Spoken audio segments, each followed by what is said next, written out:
In this video, we are going to see what are functions and how we can use functions in Swift programming language. Hey, I am Hanif and welcome to Art of Coding. So functions are self-contained chunks of code that perform a specific task. You give a function a name that identifies what it does, and this name is used to call that function to perform its task when needed. Every function in Swift has a type consisting of the function's parameter type and return type. Okay, how we can define and call functions? Every function has a function name which describes the task that the function performs. When you define a function, you can optionally define one or more named typed values that the function takes as input, known as parameters. You can also optionally define a type of value that the function will pass back as output, known as return type. To use a function, you call that function with its name and pass it input values known as arguments that matches the type of the function parameters. A function arguments must always be provided in the same order as the function's parameter list. Let's first check how a function can be defined. Function keyword. This is a function name. We are going to put some input values known as parameters with type, and the return value is type.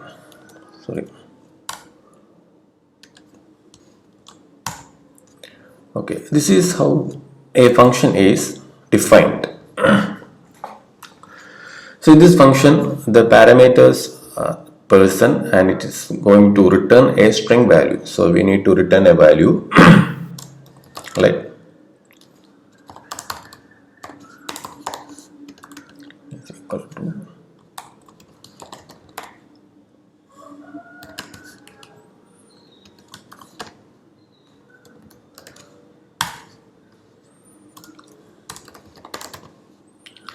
return greeting. Next, we are going to see how we can call that function. We call the function by the name. The name of the function is greet, and we pass the arguments. I'm going to print.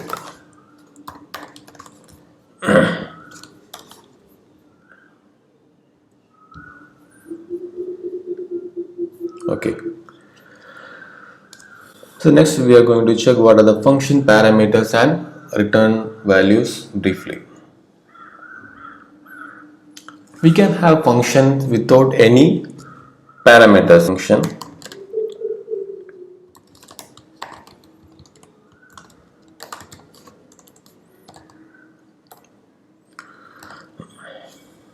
without any parameters, so we just put this parenthesis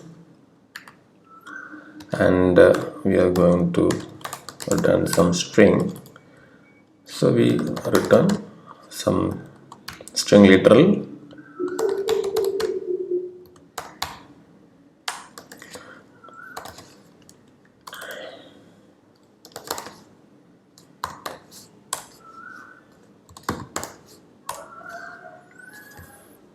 and also a function with multiple parameters. We can check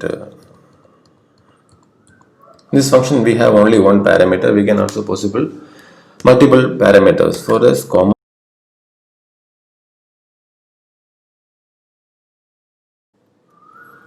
Okay, so we have checked how we can put more than one parameters. So in this function we have a return value. It's also possible to avoid this return value. So function without return values, for example,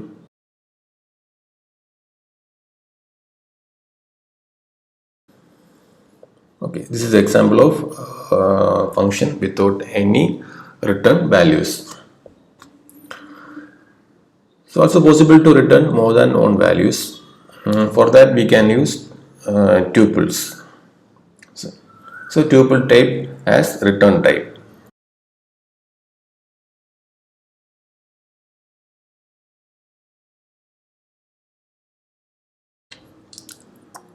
Minimum is minus at maximum is 100. Okay, we are good. Next we are going to check. So in this example, what will happen when we send an empty array? Yeah, we got an fatal error, index out of range. So here, see this, we are taking that first element. There is no element, so it will get index out of range error. To handle this, we can use optional tuple return type and return a value of nil when the array is empty. Okay, so we have going to change tuple as an optional type by indicating a question mark.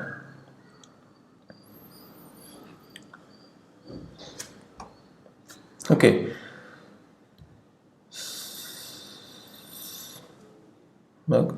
so here if the array is nil, array is empty, we can just return nil. So if array is array's count is 0, we have the method is empty, then just return nil. Okay, so this will be the result will be optional types. We need to binding to solve this. If let array, then only print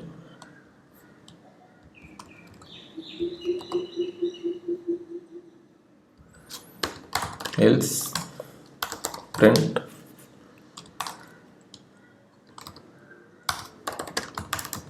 empty array. Got it? Yes.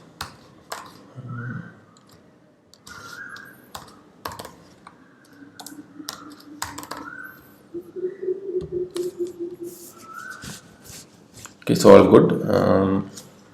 Okay, this is how we can handle the nil case with an array. Okay.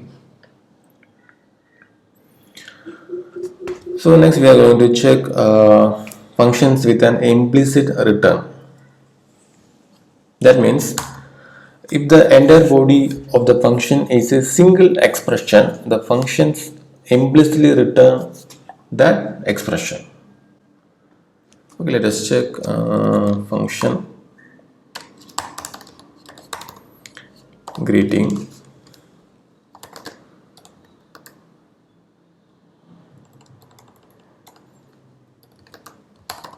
person of string and is going to return a string value.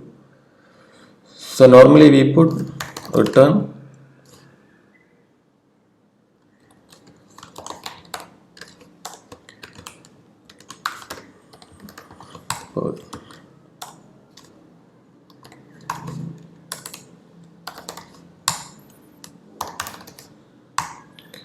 greeting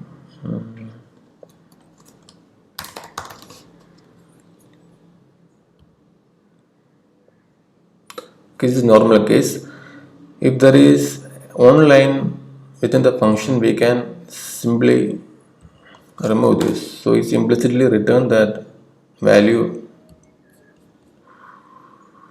See this, we got the result without the return keyword. This is not the function with an implicit return. Next we are going to check the function argument labels and parameter names. Each function parameter, okay, each function parameter has both an argument label and parameter name. The argument label is used when calling the function. Each argument is written in the function call with its argument label before it. Okay, the parameter name is used in the implementation of the function. By default, parameters use their parameter name, the person name, as the argument label. Let us check how we can define an explicit argument label.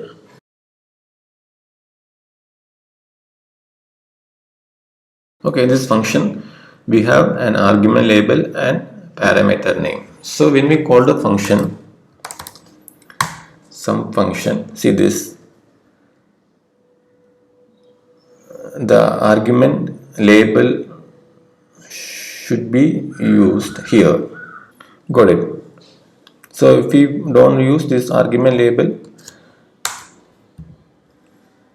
then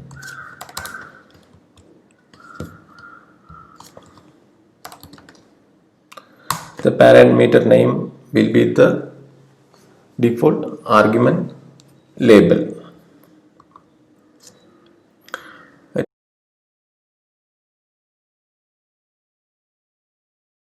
Okay, so this is a normal function without any argument label, and I am going to put some argument label here from. So when we call the function, we need to use the argument label instead of the parameter name.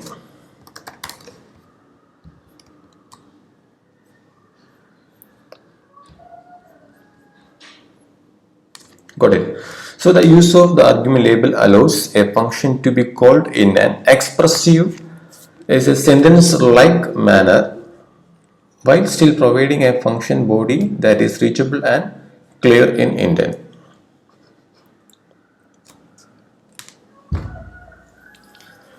Okay, we can also possible to omit the argument labels. If you don't want an argument label for a parameter,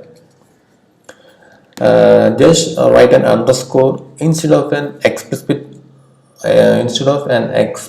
argument label for that parameter. So in this case, I don't want any argument label here. Just put as underscore.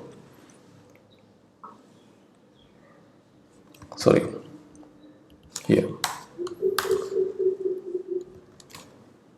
Okay, so we don't have to put the argument label here. You can just send the argument like this without any argument label. Okay, so if a parameter has an argument label, then the argument must be labeled, in this case labeled, when you call the function. And if you don't want an argument label for a parameter, write an underscore instead of an explicit argument label for that parameter. Next, how we can check how we can pass default parameter values. Okay, you can define a default value for any parameter in a function by assigning a value to the parameter after that parameter's type. If a default value is defined, you can omit that parameter when calling the function. In this example, I am going to give some parameter value. String is equal to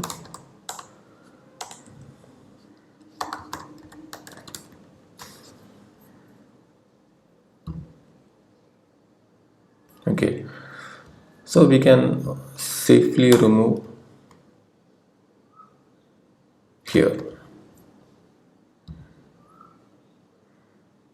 This is how we can send the parameter values to a function, default parameter value to a function. Place the parameters that don't have the default value at the beginning of the function's parameter list before the parameters that have the default values. Okay. Next is the variadic parameters. A variadic parameter accepts 0 or more values of a specific type. The values passed to a variadic parameter are made available within the function's body as an array of appropriate type. The function may have at most one variadic parameter. So for example, we have a function named arithmetic mean.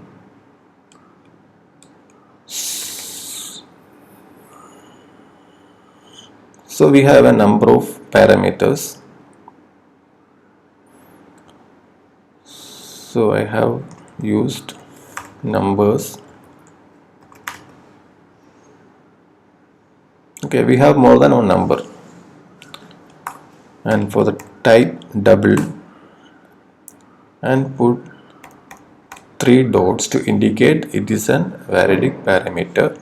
Okay, and we are going to return a mean value,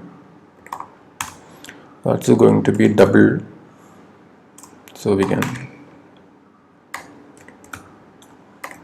total double is equal to 0.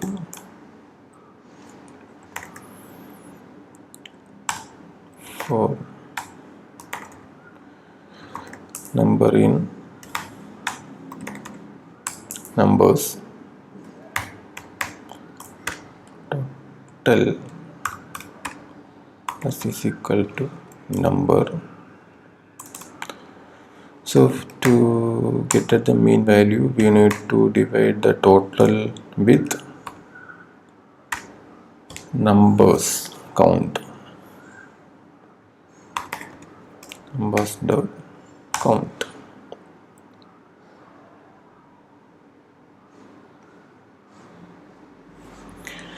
Cannot be applied to operands double and int. So total is the total is the double value. Numbers will be int, so we are going to change the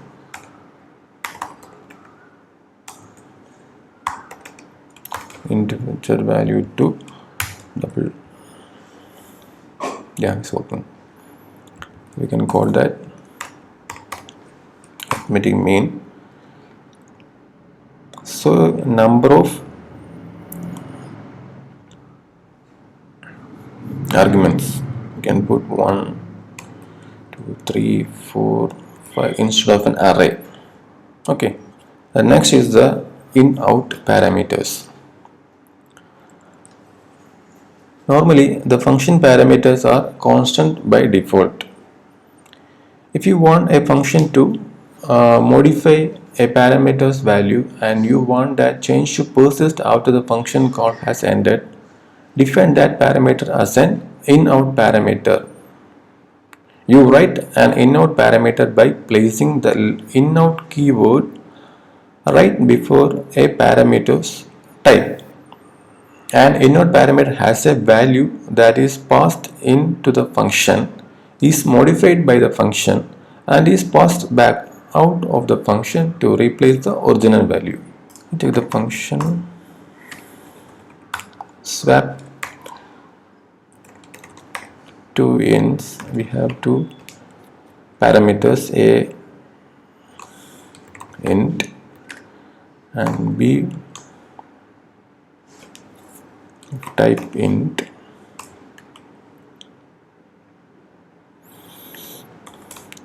Okay, so we have two variables. Sum int is equal to 3 and another int 8. So we need to swap the both variables. So the sum int will be 8 and another int will be 3. To use the function by using the function swap two ints, we call the function swap two ints we pass the sum int and another int. So we print a value, print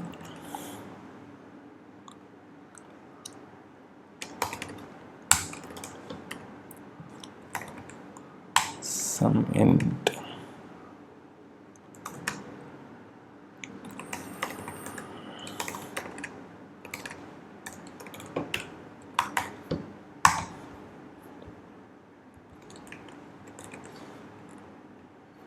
So in this function we are going to serve the value. Okay, for that we need to define a temporary variable or a constant temp is equal to a. Okay, and then change the value of a with b and change the value of b with the temp a. Okay, so now there is a problem.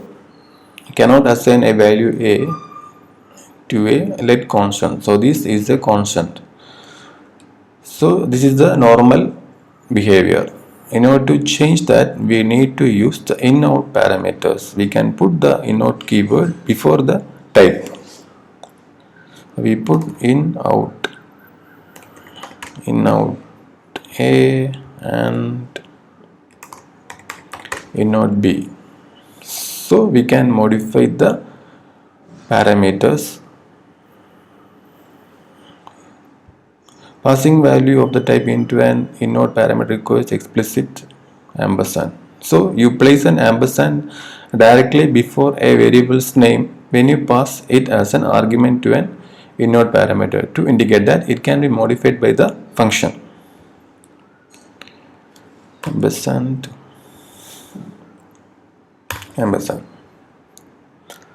So when we run the function, so here the sum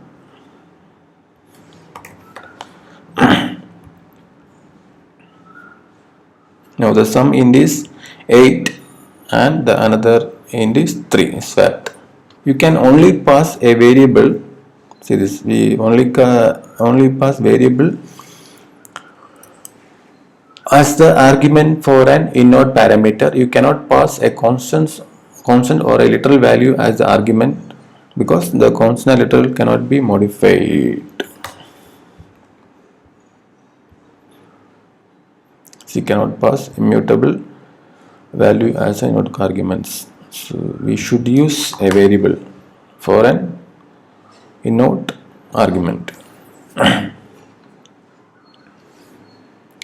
And one more thing, the in-out parameters cannot have a default value, and the variadic parameters we checked before cannot be marked as in-out.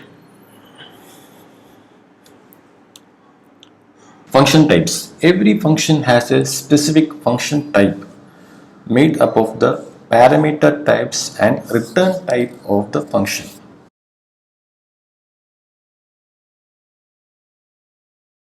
This can be read as a function that has two parameters, both of type int, and that returns a value of type int.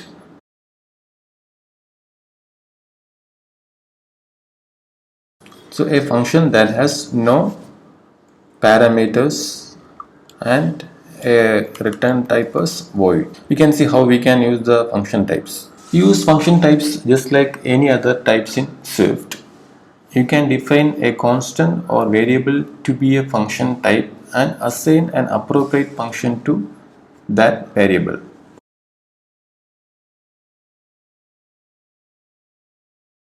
And we assign that variable with a function.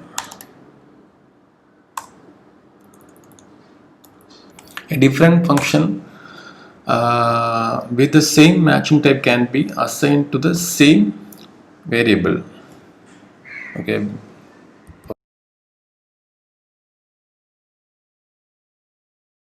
We assign another function, math function is equal to multiply two ints.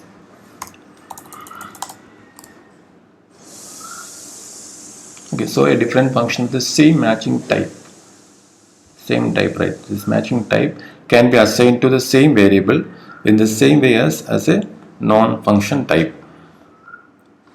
Next, we can check how we can pass the function type as parameter type.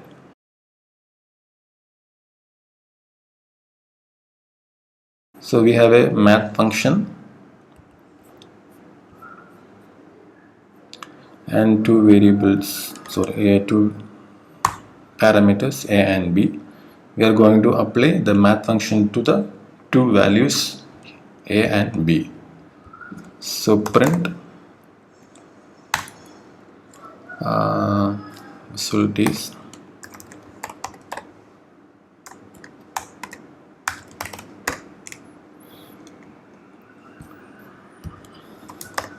math function of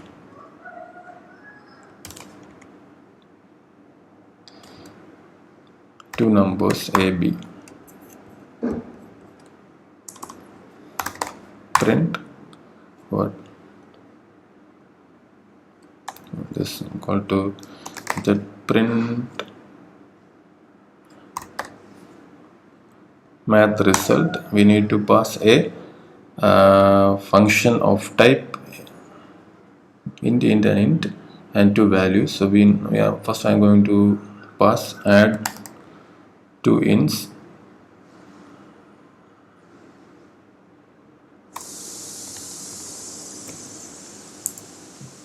two and three.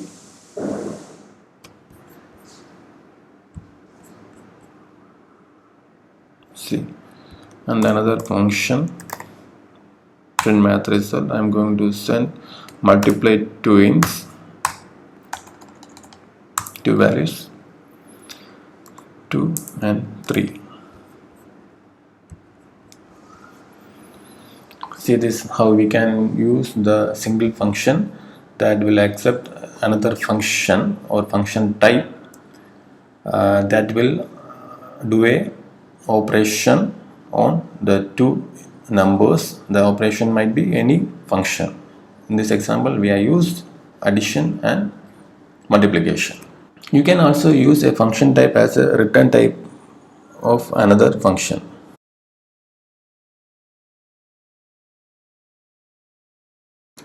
That will return a function type. So you have a function with type int and also return int. Both function have this type. So we put like int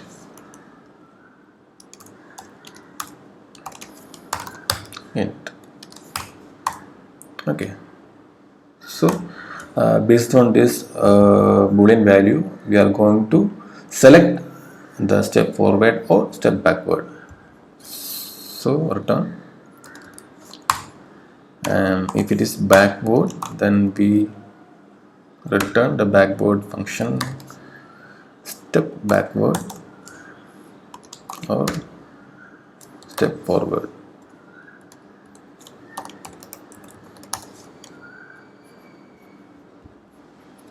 Okay, so I'm going to use the function. We have a variable equal to 3 and we have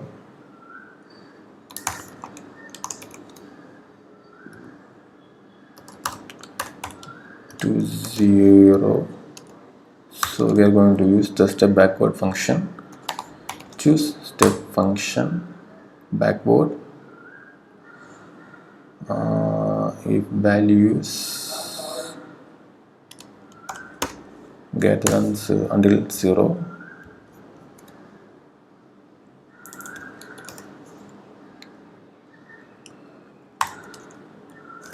Print move to 0.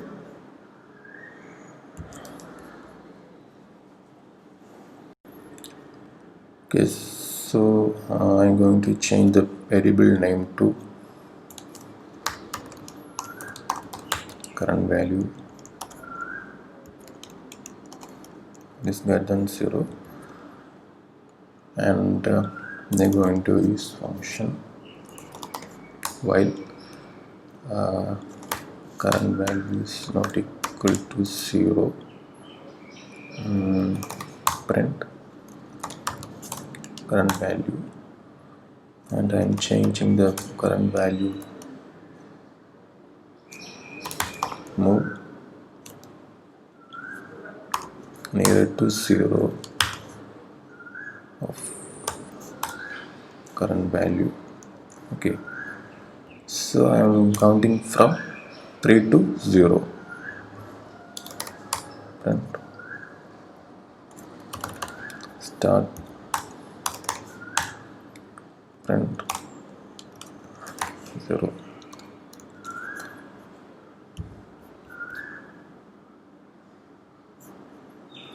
Good, the first value will be 3 and this is not equal to 0, and we called the 3 has been printed.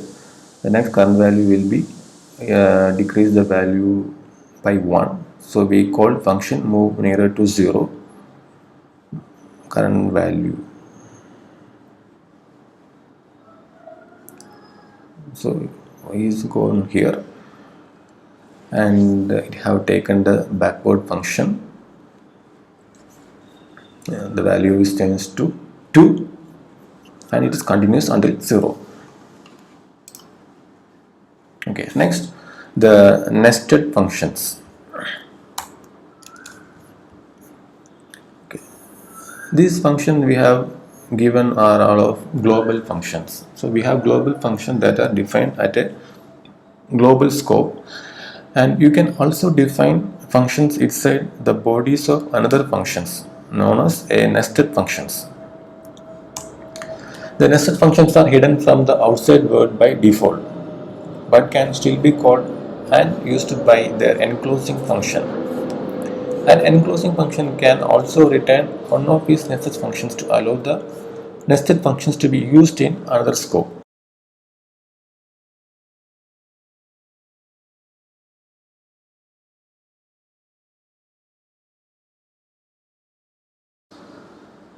Okay, -5 to -1, 0.